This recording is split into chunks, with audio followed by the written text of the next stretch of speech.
Alrighty guys, I'm Morthadon bringing you Steins Gate episode 10. So quick update on the channel before anything else. This new system with Vimeo seems to be working. Unfortunately I only have a certain amount of space that I can upload each week. So that limits the amount of videos I'm able to fix in a week from the old method. I know a lot of the Steins Gate videos are still down. I had some, before the Steins Gate ones even went down, I had some fixed episodes of Boruto that I wanted to upload first. So I did those. I think this week I'm going to be doing as many of the Boruto as I can, and then some Steins Gate ones. So hopefully by next week, or maybe the week after, I'll have every single episode fixed with the new Vimeo system. And both of my series will have all their episodes up, and that's my hope, and it's my plan. And yeah, so I don't want to talk too much about the channel because I want to talk about the episodes, and I just want to get right into it instead of doing as much talking about the channel as I usually do. So episode 9 was Okabe coming back from the other world line, right? And I remember it being a very talky episode. With there was some drama in it, right? Because Okabe came back, and some people like Suzuha realized that he jumped world lines, and Suzuha kind of got really emotional, thinking, and we learned about like the earthquakes in Russia or whatever, which is apparently a sign that they're working on their time travel machines. So she got really emotional because that's like one of the early signs of the war that's coming that, she suffered through in the future. She even went as far as to fire a bullet in the direction of Okabe and, threatening him with the gun and everything. That was pretty rough, even though I made jokes through it. Sorry about that. But yeah, like, we learned a bit more about one of the companies, right? One of the possible companies that took Amadeus, and we know that Amadeus is still down, I believe, and Okabe's, diligently researching it. Was there any kind of big reveals, or was it just like talky information? I'm not sure that there were any, like, big reveals. There was a really good conversation between, what's his name, Daru, and, Suzuha. Him basically trying to talk her down, make her feel, okay and everything. And, it was a lot of the episode was focused around Suzuha, so we got to feel some of her emotions and all that. But yeah, I don't really know what to expect aside from, trying to figure out what happened to Amadeus, and, I still don't know. I'm still unsure what Okabe realized in the episode before that made him, like, seem like he knew what to do. I don't know. That was just the impression I got, that he, like, realized something, and I don't think last episode ever, like, touched on it. Or maybe it was just like everything he did in that episode was, working towards his final goal. But either way, I think we should start. I think we should just start on to, episode 10. So we are going to start the episode in 5, 4, 3, 2, 1, now. A bunch of books. Bunch of books in some weird ass bar, granola bar. Alright, so we're with Maho right now. Amadeus Mozart.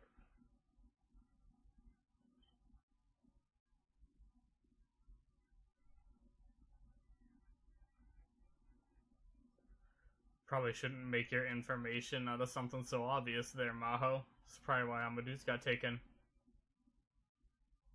Your password's probably Amadeus.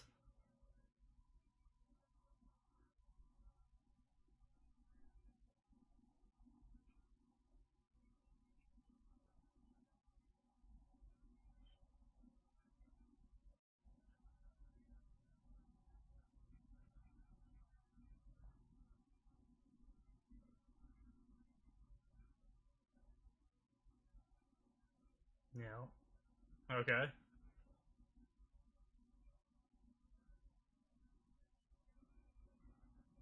Oh, this is a scary screen. Oh, man. Don't remind me of that.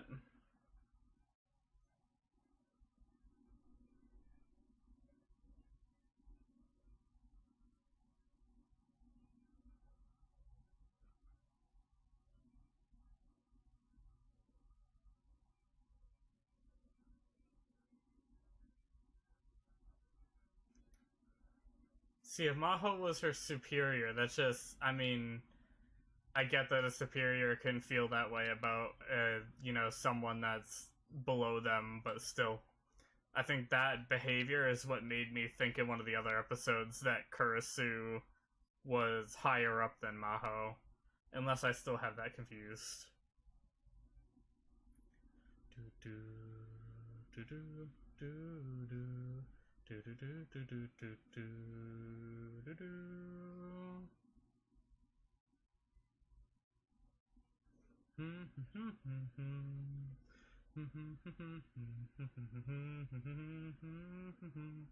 It's been so long since we've seen the American. He's probably up to no good.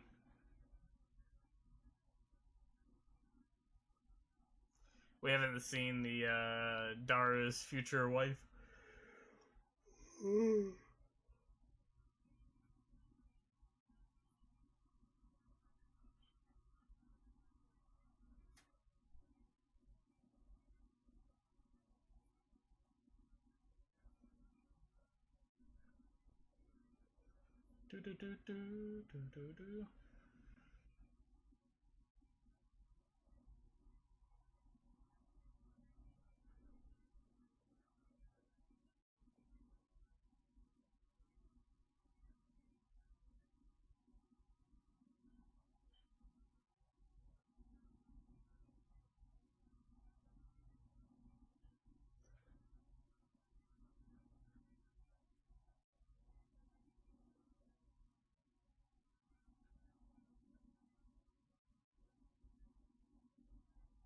Oh, so it's a fundraiser so he can eat stuff? Oh, I was just saying during the intro that we haven't seen this guy in a while.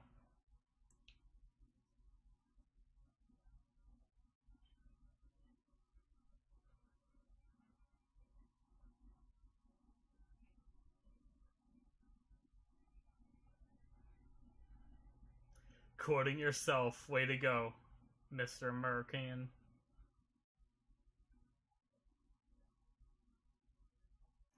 Wait. Is this flashback?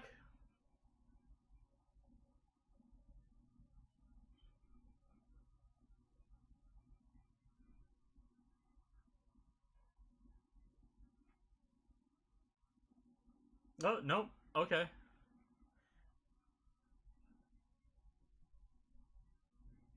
So...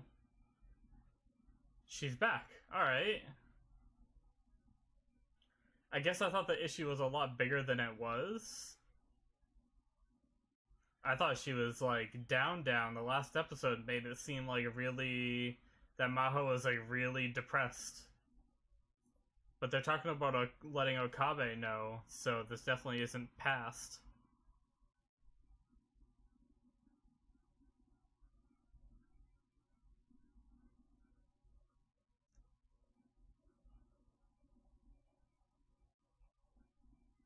Alright, so I'm a little confused now. But alright.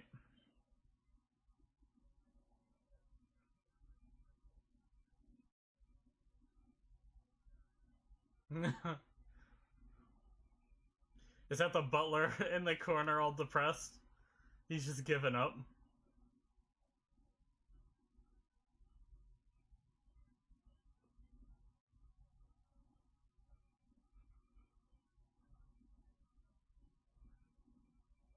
Look at all the monster cans down there. I could go exploring in here. Oh my Uri.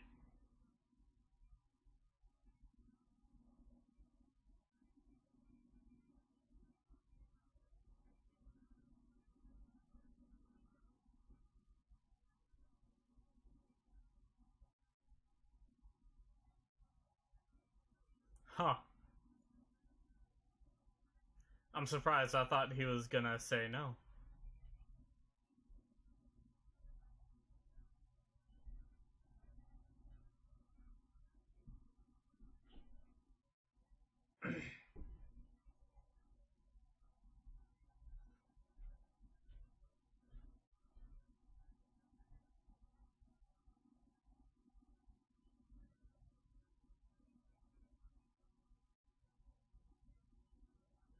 That person. Is it Mayuri? Oh. Alright.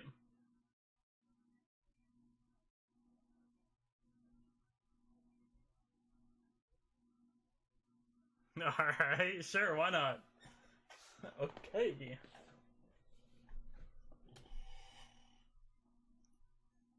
You're the lowest life forms on Earth!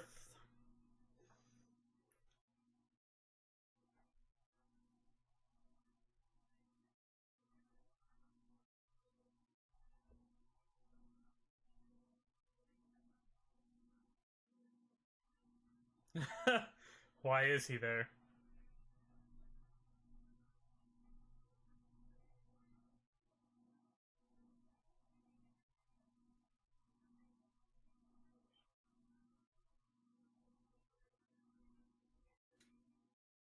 I don't know what's going on, guys.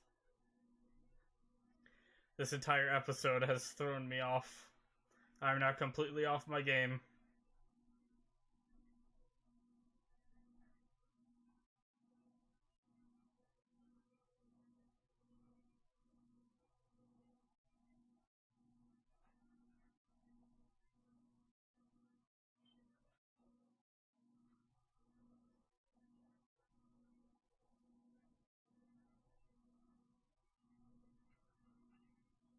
Alright, so he has a guess. Oh, he said that out loud. Okabe, get your shit together.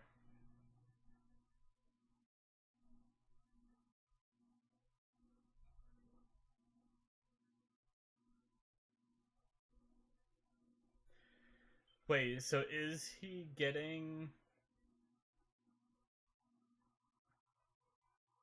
Alright, so he is gonna communicate with Amadeus again. I didn't misunderstand that.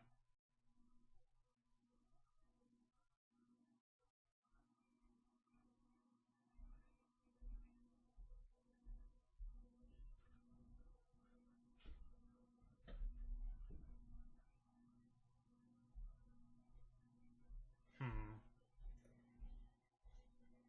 They are talking a lot about Mozart and Salieri.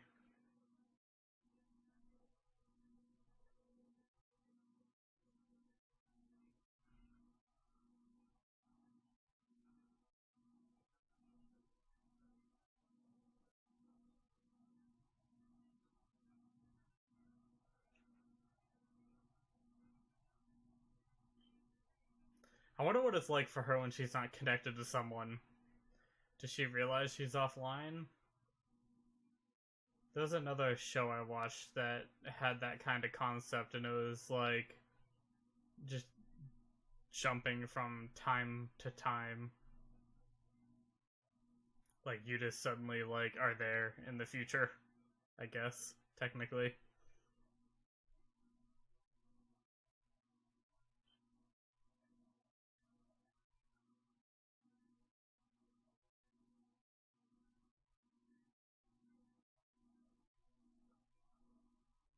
What a friggin' creepy. Was he always that creepy in the first series? I feel like they cranked up his creepiness, but maybe I'm mistaken.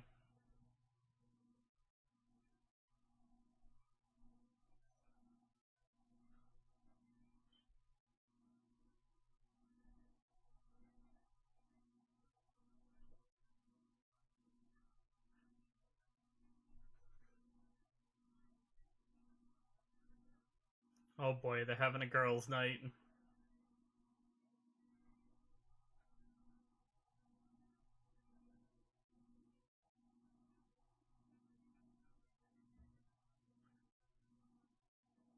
What is she wearing?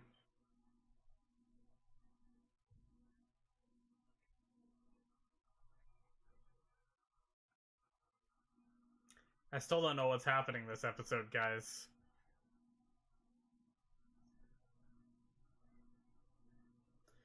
And why is she in, like, lingerie?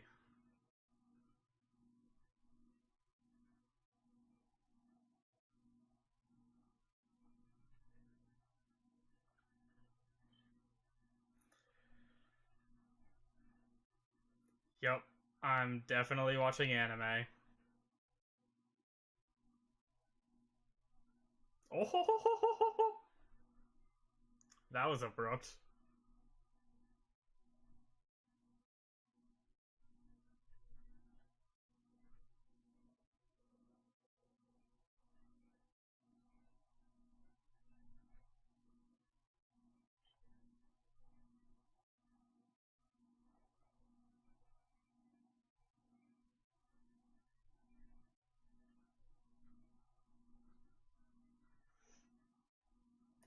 Hmm. It's kind of ironic for her to say that you can't be replaced, yet she replaced Kurisu. Oh, did she realize?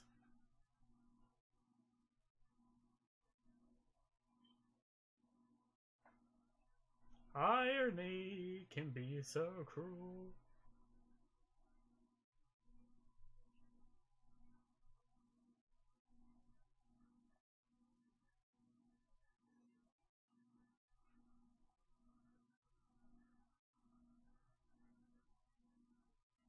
Why are you so what?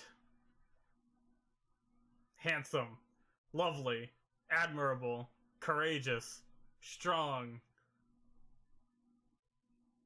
I can't think of any more.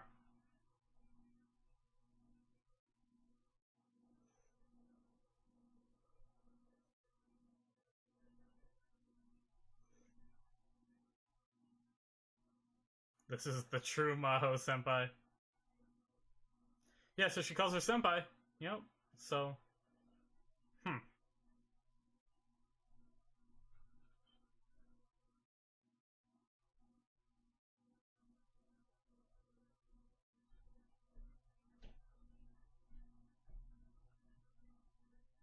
Hmm.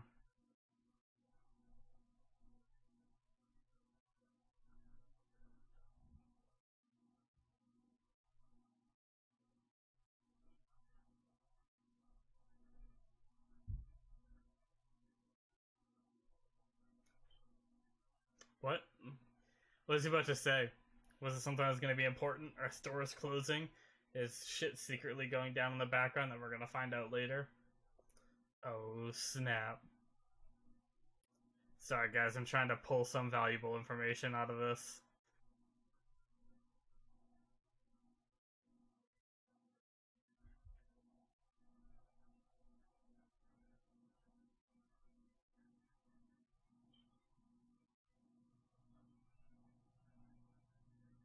At Channeler.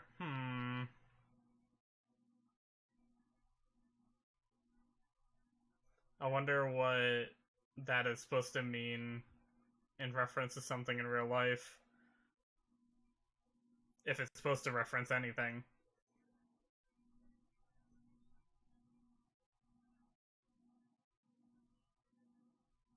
There goes all our money. Those machines are rigged. Why is it breaking the laws of physics?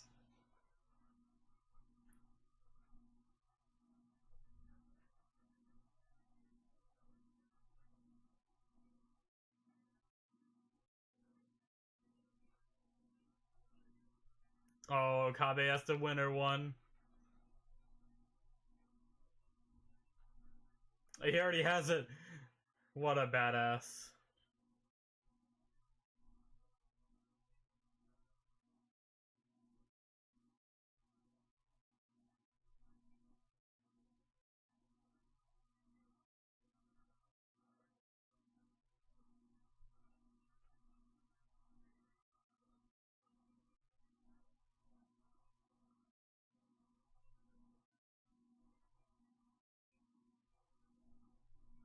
Damn.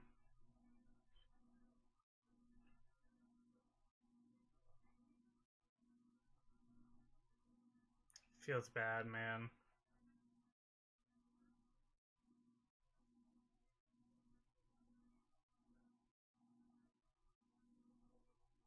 It's a very Maho-centric episode. We had, like, Suzuha's emotions last episode, and now we have Maho. That's a very detailed animation on that arcade machine. It's very strange that they put that much detail into an arcade machine, but okay.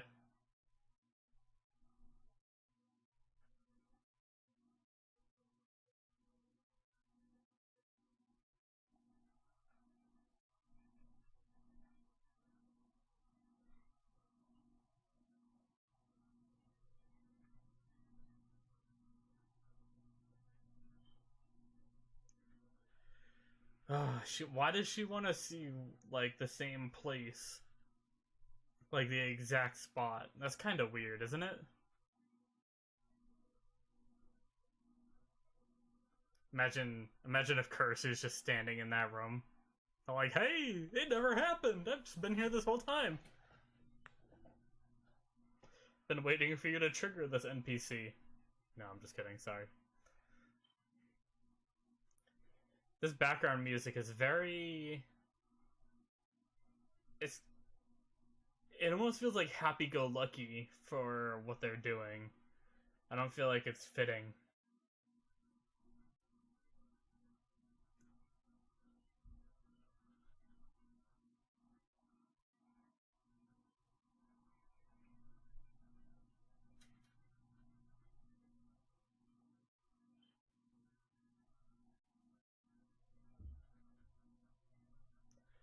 It's just as her way of moving on, I guess, maybe?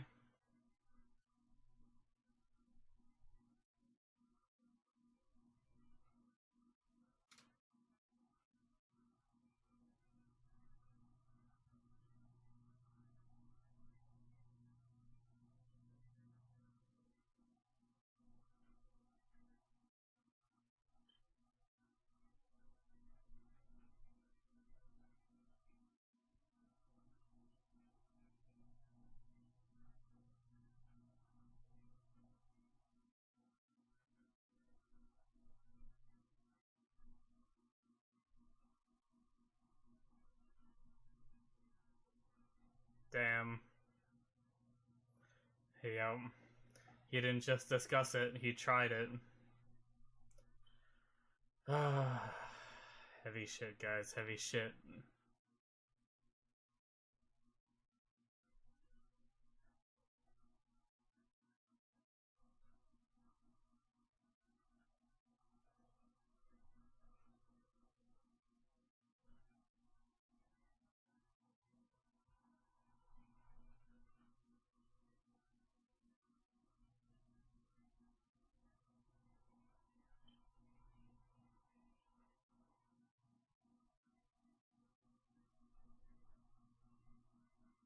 Damn. Oh, what are you about to say, Okabe? Nothing, right? Yep.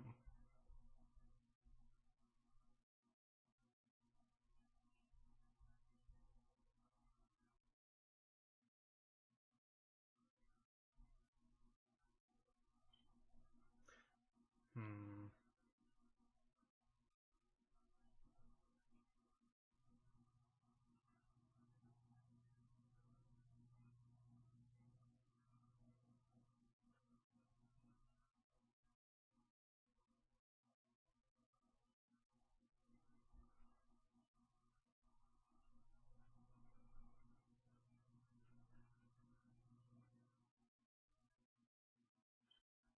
Damn.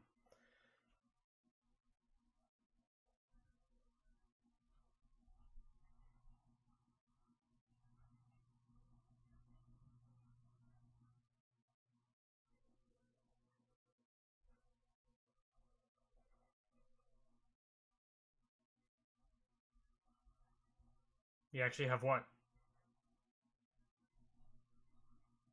Oh, she is the research.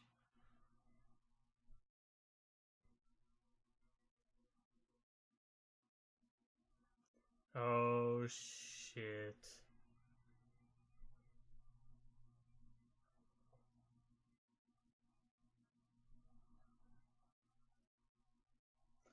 So that's what she put in the storage locker. Oh, so it's not there anymore.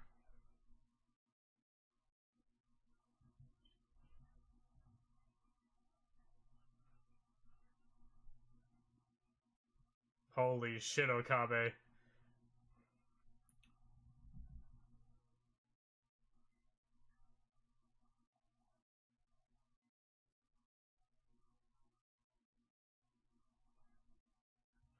He just unloaded everything. Holy shit. Whew.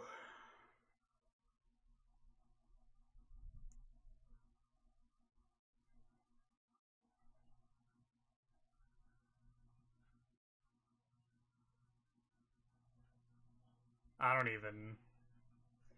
I don't even have words.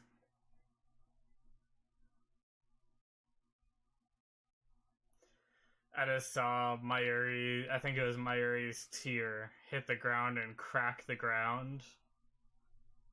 That is a very deep visual. Or should I say a very heavy visual.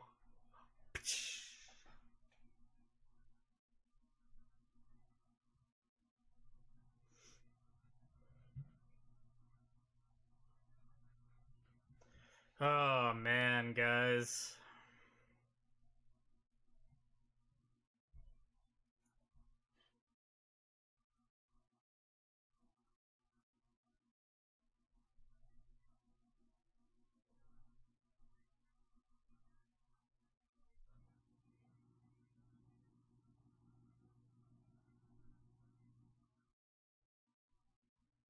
I'm not gonna remember the first half of the episode because that shit.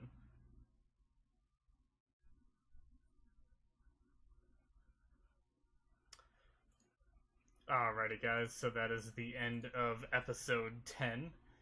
Well, I was very, very close to saying that episode wasn't very good, but the ending recovered. I still feel like they drew it out because they wanted to end the episode at that point. Like, it felt like they threw stuff in just to delay what was supposed to be shown in that episode. Which kind of stinks that I feel that way because that ending bit was amazing, and it does. I feel like it does have more power being at the end of an episode rather than being like right away. But at the same time, I guess we can kind of take it from the beginning. We had a lot of talking and joking in Maho's room where she's doing her research, staying temporarily where they made the mess. And it was a very uplifting, funny, and that was a pretty good little comedy relief kind of moment with Nye or whatever her name is coming in being the whatever Mrs. Clean or Sergeant Clean or whatever it was. It's a good comedy relief, and I didn't hate it. They talked about Amadeus a bit, and basically Maho is saying like, I have Amadeus back online, and do you want to like have contact with it again? Like, are you okay with talking to Kurisu's, AI version, Amadeus or whatever again. And I thought after the flashbacks he was gonna say no. That's what I felt like it was leading up to, but took me by surprise and he said yes, so he's still willing to talk to her. I thought it might have been something like he doesn't want to and he doesn't for an episode or two, and then something happens where he has to talk to her again. But that was what I thought might have happened, in that brief moment that I had to think about it before he gave his answer. But even earlier in the episode, I forgot about the part. I got fooled by like what I thought was a time skip or a past thing. I thought the American was like off somewhere, either missing or not responding. But apparently I was completely wrong about that, and he's been there the whole time. They just haven't shown him in a bit. And then I thought Amadeus being down was a much bigger deal than her just resetting it and logging back in or whatever. They made it seem like it was, I'm pretty sure I remember a scene in episode 9 with Maho, like, looking at, like, the Amadeus icon or something, or maybe the Amadeus screen or something, and shutting the laptop and sounding, like, really depressed, like it's not working, And so I thought I must have read that entire situation wrong, because this episode is just like, oh, there's the American we've never seen, and oh yeah, let me just oh, log back in, it's back up, alright, sure. That confused me a little bit. I thought at first it was a flashback to when they first started up on Amadeus for the first time, but then she mentioned Okabe, and I was like, alright, so that's not the case. And yeah, so they just got it back up and running that easy. And so after that, what else really happened after that? There was so I guess they did the cleaning, and then after the cleaning was the girls' night, which I was not a fan of. Really, that entire scene, all it really did was to make Maho realize that, I guess, it seemed like she realized that she was being, is that hypocritical? I guess? I suppose it'd probably be hypocritical, because she's telling, the quiet cell phone girl that I can never remember the name of, that, she's her own person, no one can replace you, no one can be like you, you're you. Yet she remade Kurisu as an AI, so I feel like that's just a little bit ironic, a little bit hypocritical of Maho to say, and I think that's what she realized and why she got really quiet and depressed, and I think that's what the whole thing served the purpose of, with, I guess, some comedy relief. I wonder if they were trying to be gender neutral. I don't know. See, sometimes I wonder in animes when they do the weird, like, girls' night, and they're all in their pajamas and hanging out, and, then the cliche of one of the girls touches one of the other girls' boobs. And yes, I'm going to talk about this, guys. Don't make it weird. But I feel like that whole cliche, you could say it appeals to the guys because boobs, but at the same time, I wonder if it's trying to appeal to the girls, and then, the whole messy room in the beginning is supposed to be comedy relief for the guys. If I were to classify it as something like that, like their reasoning for making those scenes. So I wonder if it was, like, supposed to be comedy relief for the guys, and then another section comedy relief for the girls. I don't know. Either way, I wasn't a fan of that entire scene. I could have done without it, unfortunately. I'm not really into the whole cartoon boob thing when I'm trying to watch a show that is serious and everything. But that's just me personally. I always find that stuff like weird and awkward, and I just like sit there like, why is this here until it passes, and I'm like, all right, that happened. But either way, let's move on. Um, so we got to the arcade, and that part was pretty deep. Talking about the Kurisu and how she used to like the that little stuffed animal, which apparently is like the mascot kind of thing for @channel, whatever that's supposed to be. I don't know if that's supposed to be like a 4chan or Twitter or Reddit reference or something. They say @channeler, like kind of like a four. No, do they call 4chaners 4chaners Redditor? I don't know. They could have been talking about anything there. I don't recognize the little mascot to be any kind of thing from real life, so maybe it's just something they made up. Not supposed to reference real life. Either way, regardless of that, found out that Kurisu is secretly an @channeler, and she had a stuffed animal like that in her room, and when she passed away, it went to her mom, I guess. And I heard them mention a fire before, and I guess I didn't realize that it was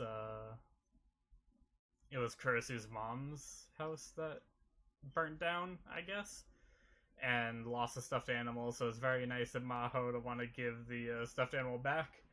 It really, at first you think, oh, Maho's just wasting all of her money, just like we all do when we go to one of those machines. And then when you realize why she was wasting all that money trying to win that toy so desperately, that entire scene just changes your perspective of it from, oh yeah, she's just hooked on the game like we all get, but no, really, she was just sad, she saw it and she wanted to, give something to Kurisu's mom, give back. But moving on to the scene with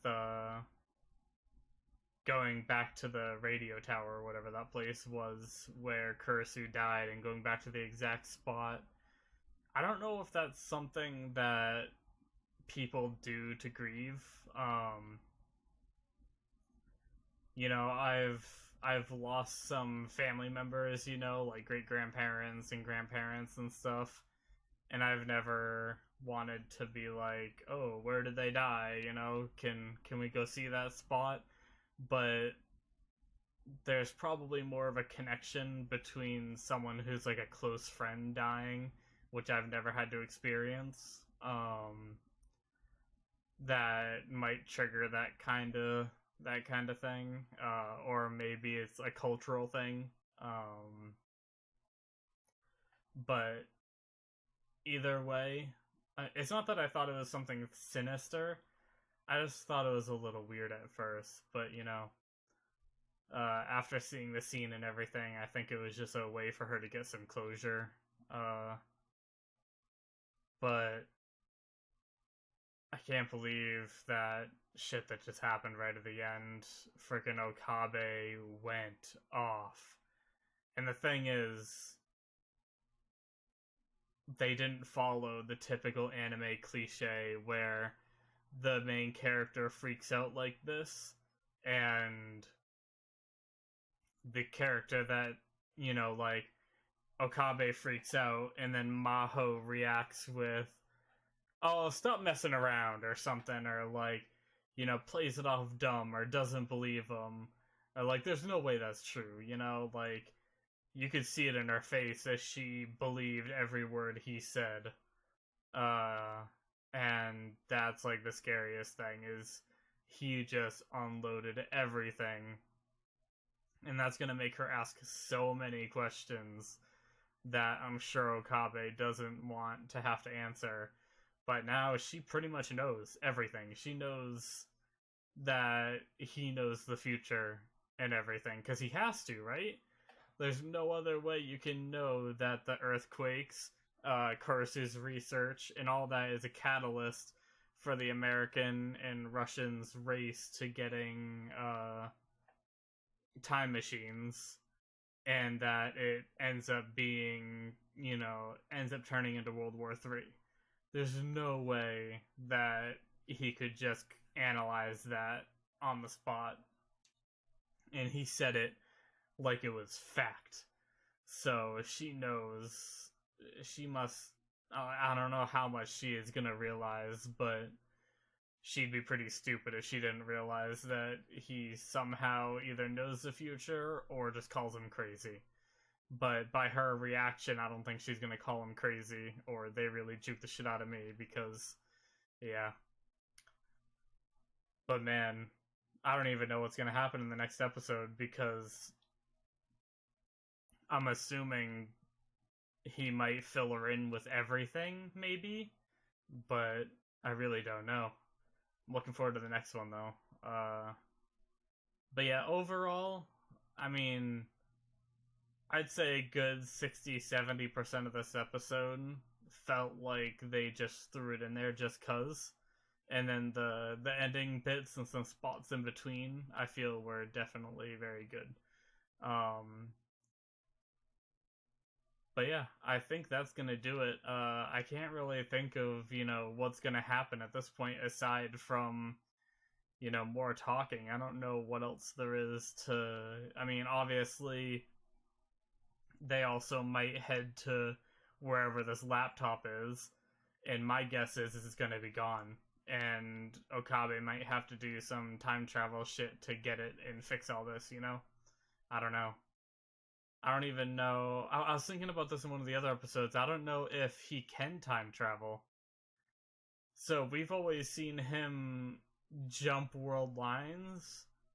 We've never seen him, I can't remember if he can actually go back in the same timeline to an earlier date, So I don't know if in this very specific world line he can go back and change something, or maybe he does do that and that's when it breaks off of the original path and becomes his own world line, and then he has to get back on the right path because that world line ends up going to shit. But yeah, so maybe he can go back and change stuff, but then maybe there's repercussions. But I do have a feeling they're gonna get to where this laptop is and it's gonna be gone. And, that's gonna spark whatever happens next. Excuse me, guys. But that is my theory. I hope you guys enjoyed this reaction, and I will see you guys in the next one. Goodbye. Farewell. Subscribe. Or don't. I don't care. Bye-bye.